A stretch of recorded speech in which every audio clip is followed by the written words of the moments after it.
quite a few years into the current gaming generation by now, but there's still something to be said for playing some of the last generation's games. I mean, there is backward compatibility on the Xbox One, and a little bit of PlayStation now on the PS4 as well, and of course the Wii U. Don't forget the Wii U's got its own quite substantial amount of backward compatibility with physical and digital releases. And it kind of makes you think that there have been a lot of games released over the past 10-15 years, more than there ever were before. It seems like every couple of weeks a big new game would come out for us to play. And with that said, that means that there's quite a lot of games that you probably missed, that I've missed, that we've all missed. And there's quite a few games out there that may have been left in the shuffle. So this week, I'm going to do something just to kind of celebrate those games that we may have missed or may have been wrongly kind of cast aside for whatever reason. So this week, I'm going to give you 5 last-gen games that deserve a bit more love. People seem to think that Rare lost a lot of what made them great as a developer after they were picked up by Microsoft. The third Banjo-Kazooie game, Nuts and Bolts, proved that this just wasn't the case. It would have been extremely easy for the British developers to just create a 3D platformer, chuck a bear in some colourful environments, give him a backpack, chuck a bird in it and then just, well, call it a day. But Nuts and Bolts is something so unexpected for the series, for this is a game that involves very little platforming as it happens. Instead, it's mostly about building different vehicles to complete a number of tasks issued by the Lord of Games. The player unlocks various parts throughout the game and can pretty much create any vehicle they see fit, such as helicopters, boats and cars. Arguably, apart from the characters, the game had very little to do with prior titles in the series, which understandably turned many long-time fans away. However, those that were open to change experienced a fun action-adventure with plenty of creativity and laughs. Creating your own vehicles from scratch became a fun and sometimes hilarious exercise in trial and error, and being able to use your own creativity to clear challenges was just a breath of fresh air. Thankfully, it's the most recent game to have been included as part of the excellent Rare Replay compilation on Xbox One, meaning the owners of the system have an opportunity to experience this very original game for themselves. The original Darksiders came out of absolutely nowhere, a game that many deemed as a more mature Legend of Zelda. That much was very true, setting the world in a post-Armageddon Earth and putting you in the robes of a betrayed horseman of the apocalypse, War. Its sequel offered players the chance to wield the scythe of death himself in an adventure that ran parallel to the original game's plot. Adding expanded RPG elements such as levelling and loot, this more fantasy-tinged adventure added further depth and was a far more complete experience than the previous game. More than a Zelda ripoff, Darksiders 2 took the base elements of Nintendo's beloved series and turned it into something more. A compelling narrative, deep combat system and varied gameplay won this sequel a whole heap of fans, and it would have easily earned itself another sequel if it weren't for the financial troubles plaguing publisher THQ. Troubles that would of course eventually shut down both THQ and Darksiders developer Vigil Games. However, Nordic Games picked up the rights to the entire Darksiders series and have confirmed that a sequel will one day appear. Brutal Legend is one game that just certainly divides opinion due to a few unusual design decisions that took most people by surprise. A game that on the surface appears to be an action-adventure game soon ends up being an exercise in real-time strategy at various points, which turned off quite a few people. A shame really, as Double Fine created a game that celebrated rock music and all of its subgenres in such a perfect way. The decision to cast Jack Black as the protagonist was a stroke of genius, as his enthusiasm for the project was clear to see. Hiring several rock legends to do voices as well added authenticity to the experience, even if the performances themselves were just a bit hit and miss.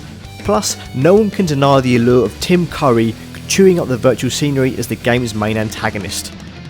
Brutal Legend took you to a world straight out of an 80s metal album cover, enveloped you in an incredible soundtrack of over 100 tracks, spanning bona fide classics from every major rock genre out there, making you part of this amazing adventure that felt so refreshing, and we almost never got this game at all, thanks to publishing issues that nearly killed Double Fine. But luckily, we did, because the gaming world would have been a lot worse off without this sincere celebration of all things metal.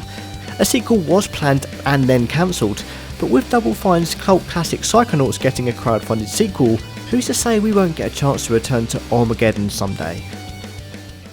Movie licensed games are mostly shit, speaking from personal experience. Sure, there are of course exceptions to the rule. Games like GoldenEye 007 will always be the first name spoken out of the lips of anyone old enough to remember the Nintendo 64 classic. But these days, movie licenses are all but gone, save for far less risky and mobile games. The days where a developer and publisher would just crap out a generic action platformer with an attached IP are no longer with us. X-Men Origins Wolverine is an objectively shit movie, speaking from personal experience. Sure, it's got Hugh Jackman being the best he is at what he does, but everything else seems to go horribly wrong, except for this console game, which is a surprisingly fun platformer come brawler.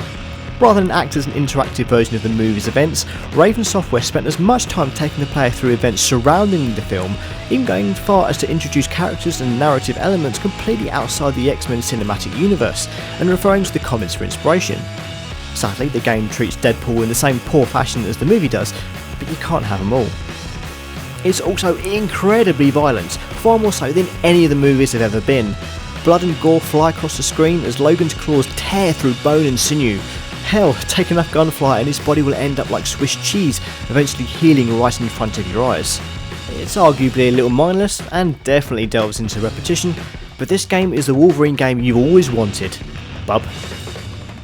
Remember when Microsoft really wanted the Xbox 360 to do well in Japan, so signed up a load of Japanese developers to create games to capture the Eastern markets? Of course you don't, because most of those games were forgettable for one reason or another. But Lost Odyssey is one game that should have been a much bigger deal. For those who bemoaned the shortfalls of more recent entries in the much beloved Final Fantasy series, Lost Odyssey was a shining beacon of JRPG light, brought to you by the creator of Final Fantasy himself, Hironobu Sakaguchi. Here was a game that brought the classic style of JRPG to the modern era in a way that Square have clearly struggled to do in recent years. Its tale of an amnesiac mercenary may be one of the tropiest narratives the genre has to offer, but it's in this tale's telling where Lost Odyssey truly shines. Without spoiling too much of this game's plot, thanks to some excellently presented and beautifully written short stories that the player eventually unlocks, you get a grasp of protagonist Chaim Argonar's personal journey and his life experiences. Outside of this truly unique tale of eternal life and its pitfalls, it plays as well as any classic Final Fantasy game, and features excellent visuals and even some very likeable characters that are voiced incredibly well. Of course, there's also a beautiful Nobuo Uematsu soundtrack, just like any good JRPG should have. Lost Odyssey should have been a massive hit. Instead, it's an underrated classic that is a hidden gem for those who happen to stumble upon it. So that was 5 last gen games that deserve a bit more love, and I hope you take some of that advice on board and maybe check out some of those games for the first or even second time if you fancy playing them. But thank you very much for watching this little video. As always, you can subscribe to us by pressing the big red button below, of course. You can also go to godisthegeek.com for even more great videos from myself and my colleagues, and news, previews, reviews, old games, new games, all that good stuff, videos, written stuff, reviews, so much gaming stuff your head might explode.